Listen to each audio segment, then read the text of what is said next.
Ford. I'm the president of the Jefferson County Education Association. I represent about 5,000 teachers in Jefferson County. I am the teacher voice for the professionals in Jefferson County, and I'm very honored tonight to be here. This is my first time at a prayer service, and very, very beautiful. So once I want to thank everybody for letting me come here tonight and have a conversation. I brought my friend Jorge. Jorge, do you want to? Yeah. Assalamu alaikum. I'm Jorge Montiel. I'm an organizer, a community organizer. And what I do is I've been affiliated with a national organization called the Industrial Areas Foundation, or IAF. Our network builds organizations, local organizations of congregations of different kinds, Jewish, Christian, Muslim, with unions, with nonprofits of different kinds, with schools, so that people in a given community can have voice and can address the needs of the community. So leaders in the Denver metro area, like John and others, put together a group of organizations, including his union, and began efforts to create an IAF organization, and then they hired me a few months ago to build a broad-based organization throughout the region here. Thanks, Jorge. I'm going to tell you a little bit about myself. I'm a fifth-generation Coloradan. I was born and raised here in Arvada, Colorado. My mom's family's from the Packin' House families down in Glowville. It's an old town down there. And my dad's family were working on the railroad and also in the meatpacking plant. I grew up a blue-collar kid. My dad was a union sheet metal worker. And he had 5 kids with my mom. And we're all Roman Catholics. So I grew up in this world where that's all I knew. And as I grew up, I was exposed to different religions, but most of them were Christian. And one of the things that I noticed when I became a teacher was there were students in my classroom who were from all over the world. And I'm a social studies teacher, to really understand and know your students, you really have to understand where they come from. And one of the biggest problems I think that we all have is, how do we break down those barriers so we can have a real conversation with one another about who we are, what we believe, and be okay with it. The thing that scares me the most today is we're building walls around each other. And when we build walls, we refuse to listen to each other. And in my world, that's not going to happen. I think there are misconceptions. I think there are stereotypes. I think there's stereotypes of Muslims, and there's stereotypes of Christians, and there's stereotypes of Jews. But the only way that we'll ever get to know one another is if we sit in a room and have a conversation. One of the things that Golda Meir always said that I always resonated in the back of my head was, they love their children as much as we love ours. And being a dad, I want my kids to not only appreciate other people and other religions, but also be able to have a dialogue with those people about what are your biggest challenges you're facing in this society, and then how can we work together to overcome those. I work for the Jefferson County Public Schools. That's what I do. A lot of you in this room send your kids to me. And I think this voice is one of those voices that is missing from the conversation about how we can have broader conversations and build stronger relationships with one another to make sure that your kids are just as important than any other kid in that school. And I think you guys need to hear that. We live in this beautiful society if we choose to pick that society. And when we have Muslim kids and Christian kids and Jewish kids and Buddhist kids all in the same classroom, how do we get them to talk to one another and appreciate their uniqueness? That's kind of why I'm here today. And I also would really like to take some questions from you. Your perspective, I don't know. I know mine, right? I have 3 kids who go to Jefferson County School, well, 2. One goes to mines, okay? But the other 2 are still in the school system. I know what they think. I know what the struggles they have are. But those are my kids. And oftentimes, I don't think we hear that voice. So I've got a couple of questions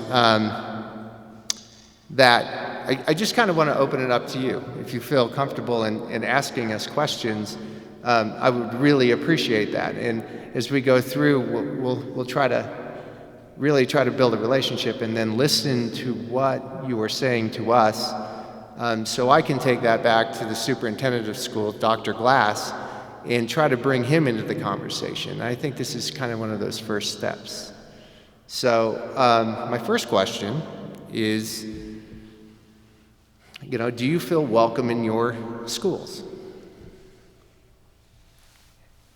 You do? What school do you go to? Shelton. I go to Divinity. What about you, buddy? Shelton. At Mitchell. How do you see your teachers? Good. How about parents? How about you? Do you guys feel that you're connected to your school community?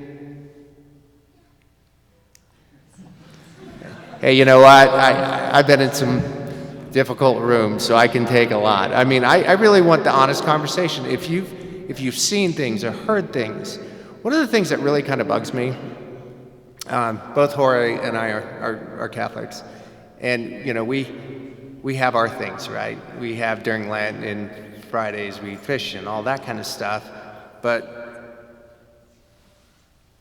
how do you do your prayers? Are there places that are accommodated? Are we accommodating that faith-based things, those type of things? Because quite honestly, I don't know if those are being done. Hi, my name is Omar Ali. I'm one of the people that come to this congregation. I have 2 kids in Jefferson schools. I just want to start the ball rolling for everyone. Please feel free to stand up and voice your opinions so that we can have a nice fruitful dialogue with John and Jorge. So this is a very good question with prayers. I think Jeffco in general are just not aware that the Muslim community have to pray 5 times a day. And prayers really when the kids sort of come of age, around 10 plus, they really should start praying and start getting used to praying. So when you get into, probably my son now is 5th grade, so probably around 3rd grade, there should be a routine going where they should be praying. So while they're in school, it'll be the midday prayer. Usually by the time school's finished, they can do the afternoon prayer at home. So it's really only the midday prayer, so at least one prayer should be done in school. So I think with our school, they were totally unaware of this. And we had to start the whole conversation with them. Our son has to pray. Is it okay if he can find a quiet corner somewhere to pray? Or if there's a spare room somewhere he could pray in?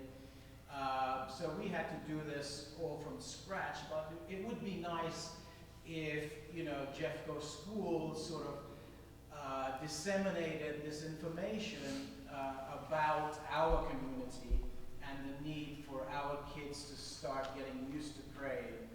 And also on Fridays, because we have a holiday here on Saturday and Sundays the weekend, but our weekly congregational prayers on a Friday. So that also falls at lunchtime on a Friday. So we have to go and do the congregational prayer in the mosque.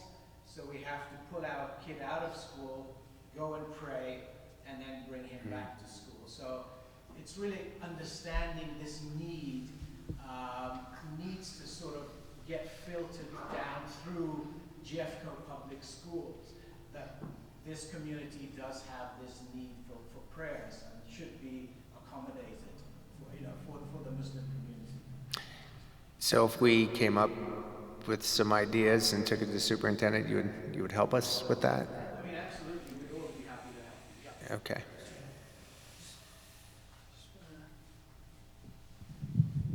I just want to say one quick thing. So we have some sisters from Jefferson County as well downstairs to have a similar panel discussion with the women downstairs, because they may face different issues than our male youth. So then I think they can shut down their mic system downstairs so that they can choose to hear us out and maybe carry on a similar conversation, or shut down the mic system. That way they have their own conversation going on. So I was just told that outside. So if the women can hear me, they can go ahead and control the mic system to how they please. This is supposed to be a panel discussion. They're not just here to speak, they're here to hear from us. So if you have anyone from Jefferson County, if you have kids, if you know anyone, maybe talk about the issues they may be facing. Jazakumullah khair. So I did take my jacket off and loosen my tie, so hopefully that it's fine. Yes.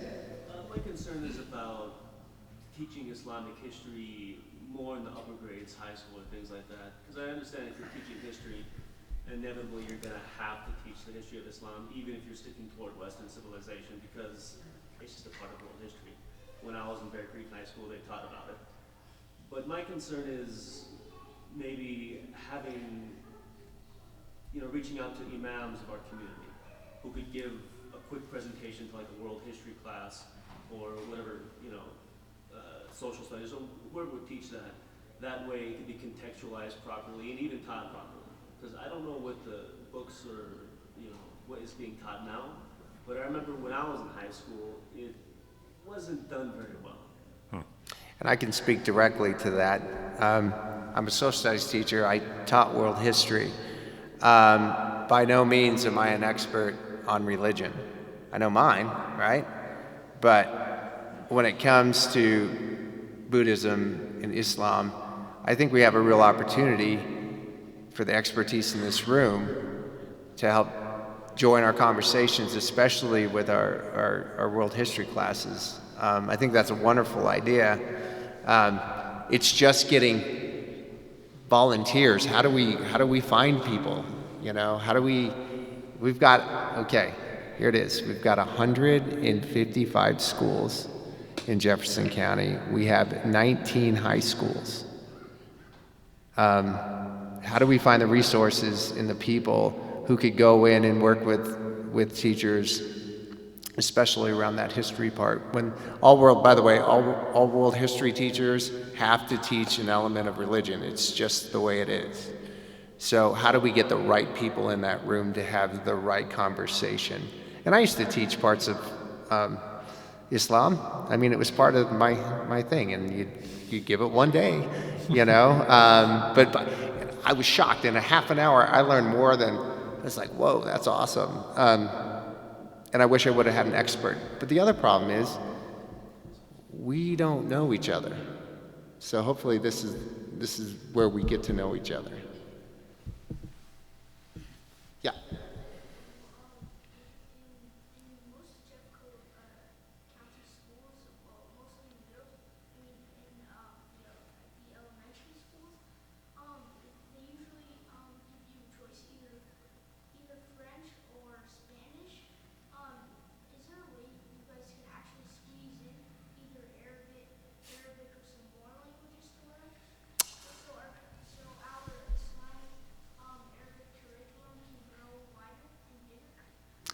That is a great question.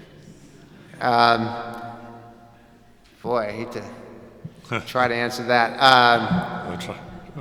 Yeah, we have a budget problem. Our schools are getting squeezed out for a lot of different reasons. I'm not here to explain those things. But would there be opportunities to find other resources where a kid could take a foreign language? I like this idea. I mean, this is really good. How do we find the resources that we can give those students credits especially probably in high school. Middle school, probably not. But if we could figure out the community school and the community college avenue, that's a good idea. That's really good. Hopefully you're writing that down for me. Taking notes for me. I'm curious about the question about teaching history. Have you had any examples of kids coming home saying, "Well, Dad, they taught us this about Islamic history," and you thought, "What?" I'm just wondering, how is that being taught? Have you been surprised by what's being taught? And you have. Tell me. What did they say? What did they say? Good things? Or did they say wrong things? Or what did they say? Good things, good. I was meeting with an African American couple a couple weeks ago. They send their kids to Cherry Creek schools in the Denver area. It's supposed to be a really good district. And the high school student came home saying, "Hey, our teacher was telling us about these foreign workers that came to work in this country early on." And the student was, "You mean slaves?" Because the teacher was talking about workers from Africa. So they were referring to in high school history classes as workers from Africa as opposed to slaves. They didn't come here as guest workers. Right. They were brought here as slaves. And we should call it that. We should teach it the way it is. And, this kid knew better, and she called the teacher out, and he apologized. Said, "Yeah, you're right. We should call him that." So, just if we're missing that, which is widely known, God knows what we're teaching about Islamic history. So I think that's an interesting thing that, maybe the teachers are doing a good job already, but who knows? I mean, I was wondering if there are any examples of that. So kind of my next question is, what's some of the challenges that the Muslim community is facing in Jefferson County right now? I mean, you turn on the TV and you see a lot of stuff. And then how can a person like myself have conversations with my own students about what they're seeing on TV, especially around ISIS and those types of things? And you hear those things in schools too. So, I mean, one of the things I'm worried about is, are we getting the right feedback to have conversations with the right people so the stereotypes aren't there? And I guess those are part of the challenges. But, what are some of those challenges that your community is facing? And we're not talking just in schools anymore. No, I'm just in general. talking this mosque. I'm talking, do you see it in your workplaces, those type of things as well? Obvious answer, at least from my point of view, is the general stereotyping of Muslims, stereotyping that's based on news coverage. That would be the broadest of the headline, the broadest comment in terms of the challenges, as opposed to humanizing Muslims, as opposed to knowing Muslims as parents, as friends, as neighbors. That would be the biggest challenge. And the flip side of this is to humanize Muslims by knowing Muslims, by visiting Muslims, by talking to Muslims, and so on and so forth. And I do have, I was listening to you online, and I do have one question maybe you can address. And are there processes, are there procedures in high schools or middle schools about how should cultural taunting or cultural bullying be handled by principals?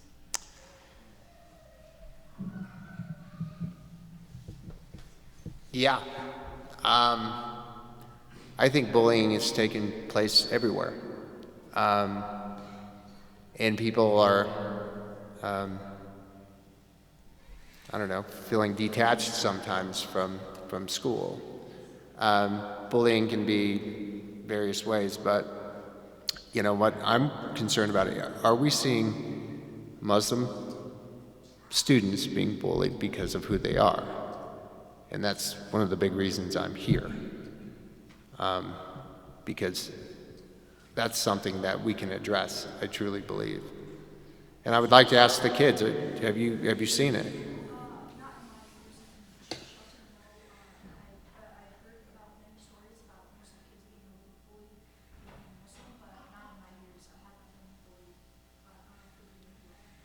But in your school, it's pretty good, right?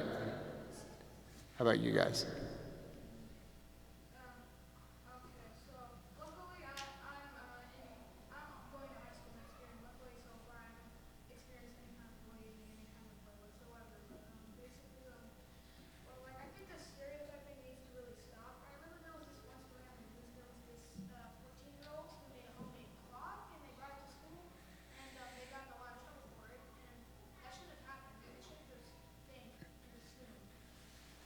They thought it was a bomb. Right. Yeah, I heard that. How about you?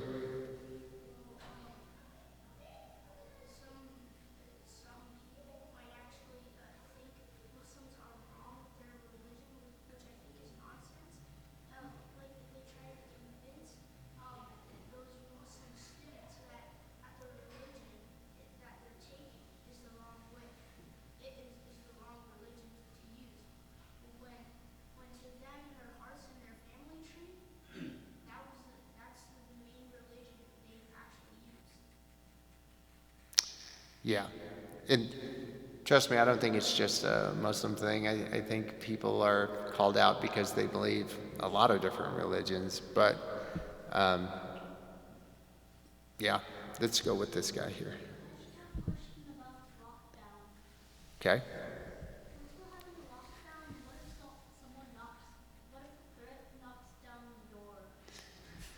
Well, I've got to believe that the police officers who are here to serve and protect will do their job.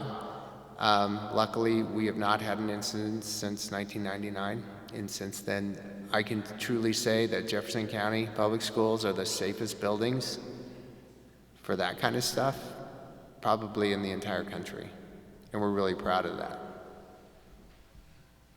Yeah. I'd like to come back to his question, because I think he was asking specifically, do principals, does the district have policies Oh, for how cultural bullying might be handled if it is occurring? Because if there's no policy to handle it, who's going to come forward to say it's happening? yeah, there is a policy, and just kind of from the conversations from these young men here in their particular schools, obviously it's working to some extent. I know I've taught in high schools and middle schools, and not every school is perfect. Trust me, I think people strive for perfection in our schools, but for the vast majority of times, our schools do a really good job of dealing with bullying. But there's always a but, right? Bullying can only be taken care of if students have the fortitude and strength to come up and tell somebody that they're being bullied. One of the big concerns we have now is not face-to-face bullying anymore. This is for every kid. It's for the cyberbullying. You know, any of you guys get online and kids are incredibly mean to one another when they're not face-to-face.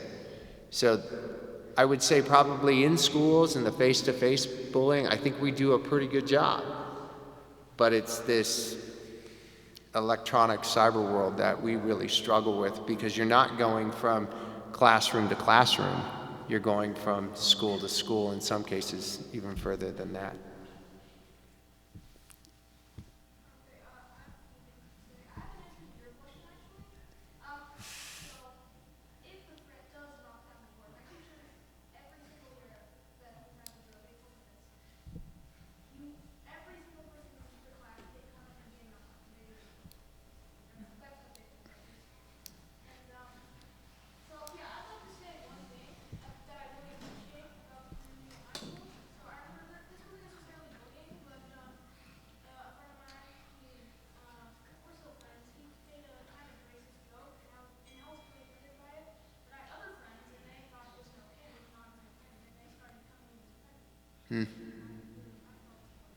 So your friends knew better to take care of you.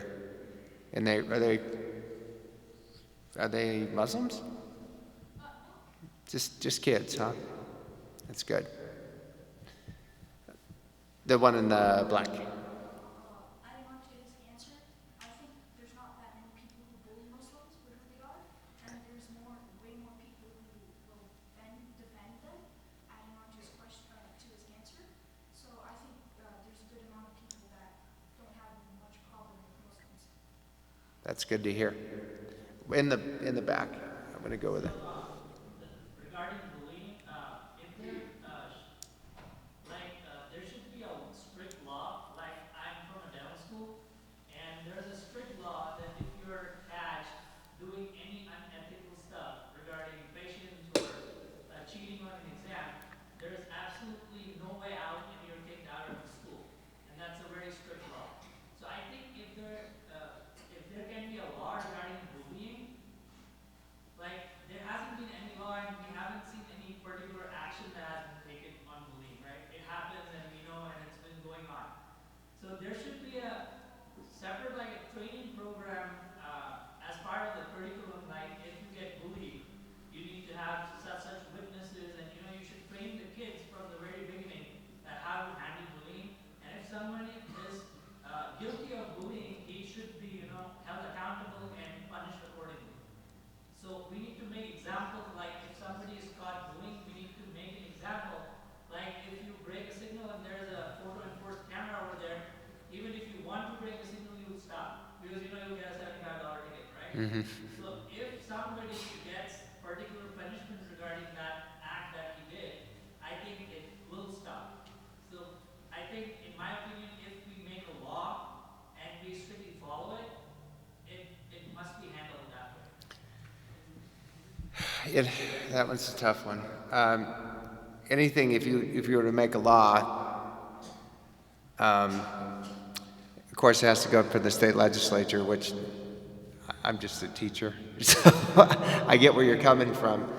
But wouldn't you agree that there's varying states of bullying one another? What warrants,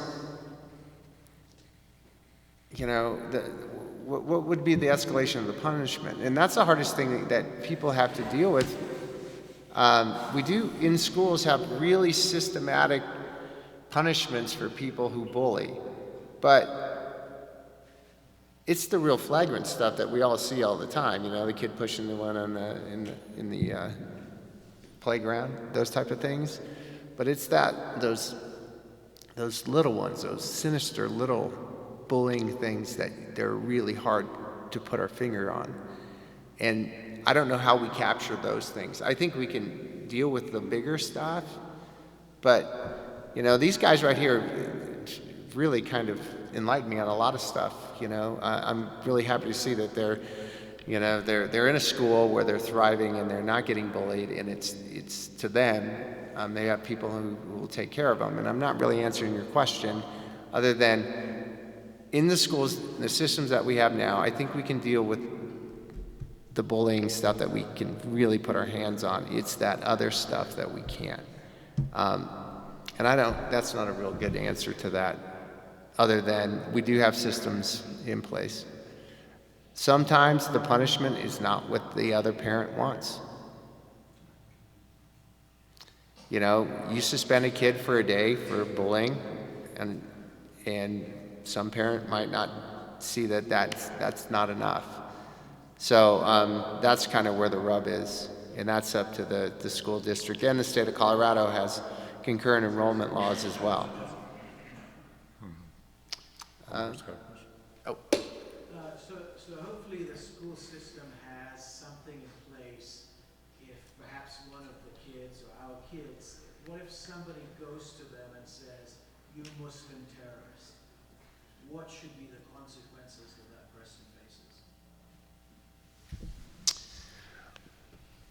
Well, I think that would fall into the varying degrees. It would be a number 2 degree of bullying, which would generally give that other kid at least 1 day. Now, we know that suspending a kid does not work. What works in changing a student's behavior is having real deep conversations about why that kid said those words and bringing the parent in in having conversations with the administrators about what they did. We suspend kids and we think that's the easy answer, right? It's really not. I mean, it doesn't fix the problem. And if you've got a habitual kid, now let's just say this, the kid's one way for a reason, right? Kid goes home, he's going to get some of those things reinforced because his dad's saying the same thing, right? So how do you bring those parents in to an environment and really start breaking down those stereotypes? And that's what really can change.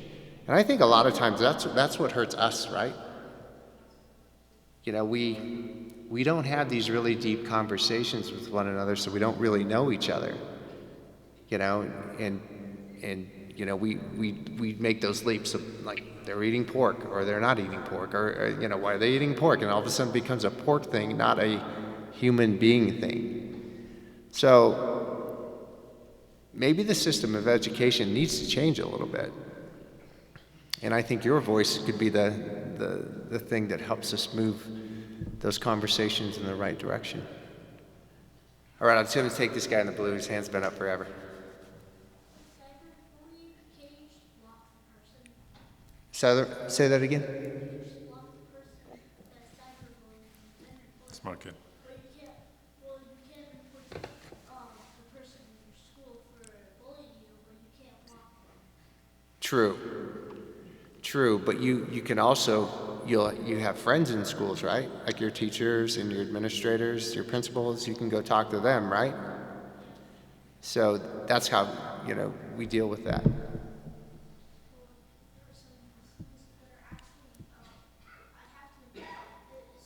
Muslims are actually troublemakers in some schools, and then the other kids that are not Muslim think that Islam is a bad religion.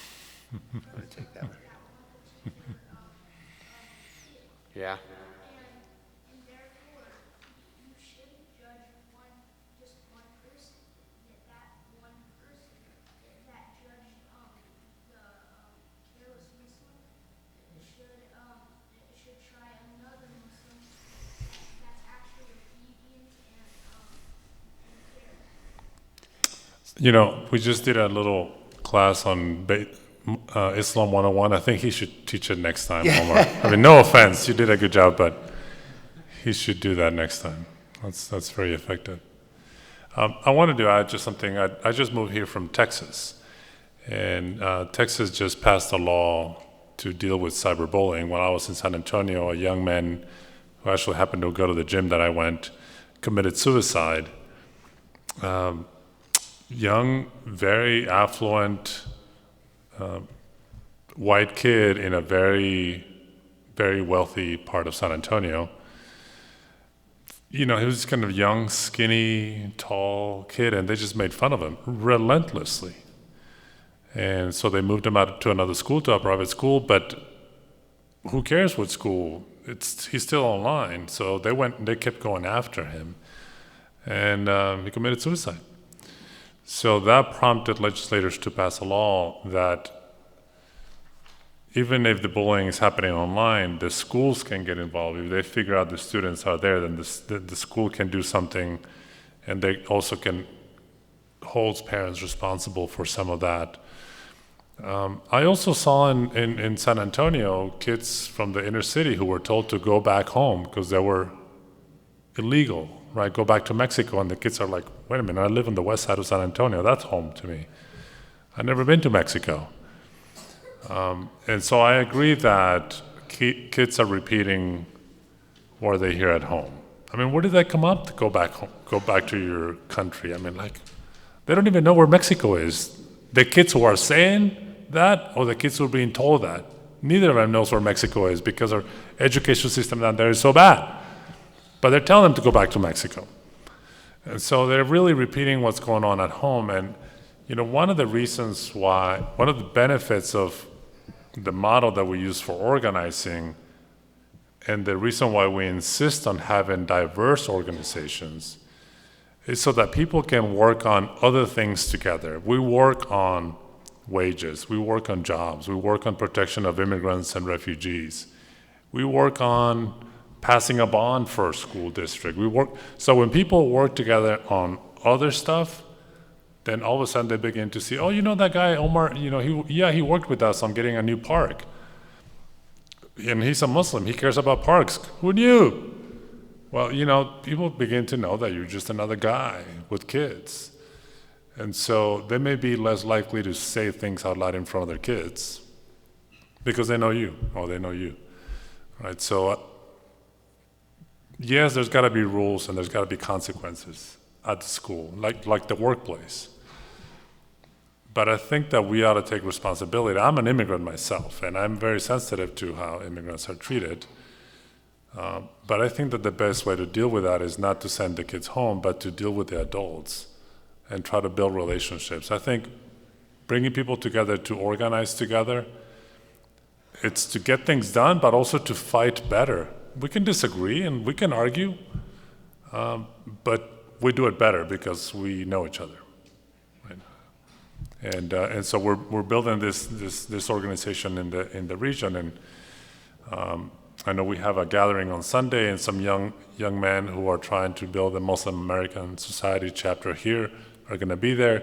So we like to find ways to engage you in working with the broader community, so that, again, our kids and their kids and his kids and my kids don't just are hearing positive things as opposed to negative things. So I was told to wrap it up because dinner's waiting, and I know everybody gets a little hungry.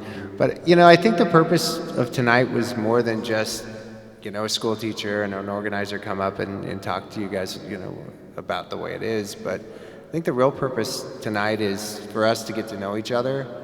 And I would really like to come back again, and I really enjoyed the prayer service, and I'd like to have conversations with people, and Jorge would, and Daniel would, and we just want to talk to you guys, just get to know you a little bit. And with that, Daniel, you want to tell us? I was just thinking, you can't legislate hate out of people's hearts. You can make a million different laws to keep people, but peace comes from within, from God.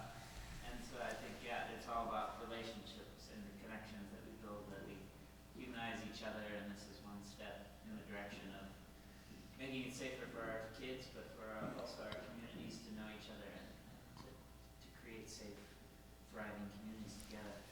So thank you for having us. So let's eat. Okay, thank you.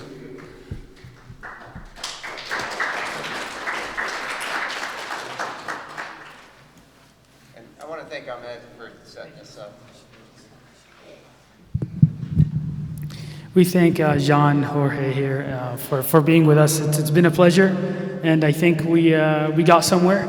And inshallah, they're here, and we're here as well. So it's a two-way stream. And also the woman who dedicated their time off of their Friday evening to come and join us downstairs to have a similar conversation. Thank you so much for being here. That discussion can be carried over dinner. They're going to be joining us for dinner. It's a little later for them, but it's kind of early for us. So they'll be joining us for dinner. If you have any discussion, any points you want to make, they're here, and make sure that they hear you out and also hear them out. Jazakumullah khair. Thank you so much.